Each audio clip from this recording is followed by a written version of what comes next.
Welcome to my channel. You know, people often ask me, how did you practice English when you were just starting? And I always smile because my method was strange, simple, and powerful at the same time. I didn't have expensive books. I didn't have a personal teacher. I didn't even live in an English-speaking country. Yet somehow, every single day, my English became a little better, a little faster, and a little more natural. And the truth is, you can do it too. When I started, I couldn't even make a simple sentence without mistakes. I used to pause a lot.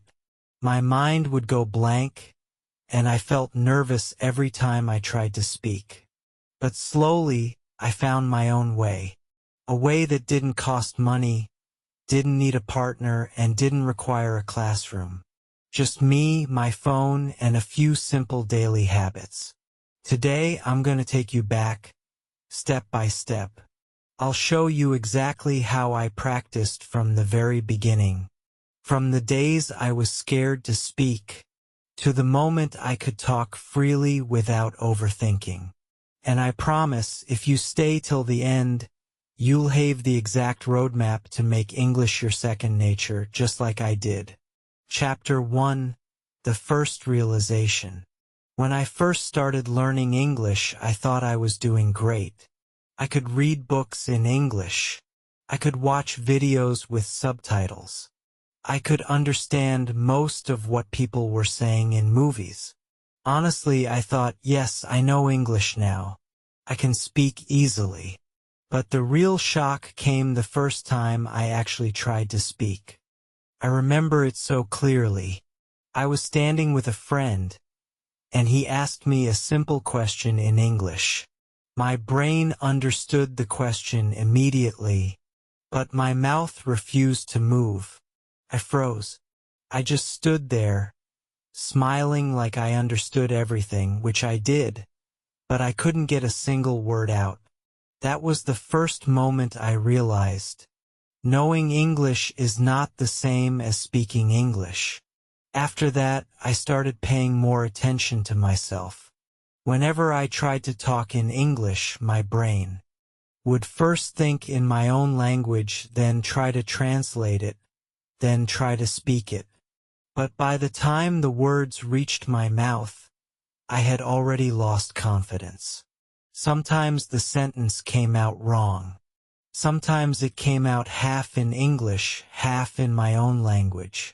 Like once, I wanted to say, I will meet you tomorrow, but it came out as, I will meet you, Cal. And Cal was from my native language. My friend laughed. I laughed too, but deep inside, I felt embarrassed. Another time I was at a shop. The shopkeeper spoke to me in English, and I wanted to ask, do you have cold water? But instead, I said, you have water cold? He smiled politely and gave me the water, but I could tell. He knew I wasn't comfortable in English. It was a simple sentence, but at that moment, it felt like climbing a mountain. That's when I realized my problem wasn't vocabulary. It wasn't grammar either. The real problem was my mouth-mind connection. My brain knew the sentence, but my mouth had no practice saying it out loud. It's like riding a bicycle. You can know all the theory, but the first time you actually get on, you'll probably fall. Not because you don't understand, but because your body isn't used to doing it. Speaking English is the same. Your mouth needs practice, just like your hands and legs need practice for cycling. Once I understood this, I stopped blaming myself. I did know English. I just hadn't used it enough with my mouth. And that gave me hope. If the problem was practice, then I could fix it. But there was one more problem. Where would I practice? I had no English-speaking friends. My family didn't speak English at home. I wasn't confident enough to talk to strangers in English. and I didn't want to join a class because I was scared people would laugh at my mistakes. For a few days I did nothing. I just kept thinking about it. Then one day I saw a small idea in a video. An idea so simple that I almost didn't believe it would work. But when I tried it, it felt like magic. My mouth started moving faster. My brain and my tongue started working together. And slowly, my fear of speaking began to disappear. I'm going to share that exact daily habit with you in the next chapter. Trust me, it doesn't need a partner. It doesn't need a classroom. And it doesn't need money. All it needs is you, and a little time every day. Once there was a young man named Daniel. He lived in a small town. He did not have much money, but he had big dreams. Daniel wanted to start his own business. He worked hard every day. He saved every coin. He believed that one day, life would be better. One morning, Daniel woke up with hope in his heart. It was the day he would finally open his small shop.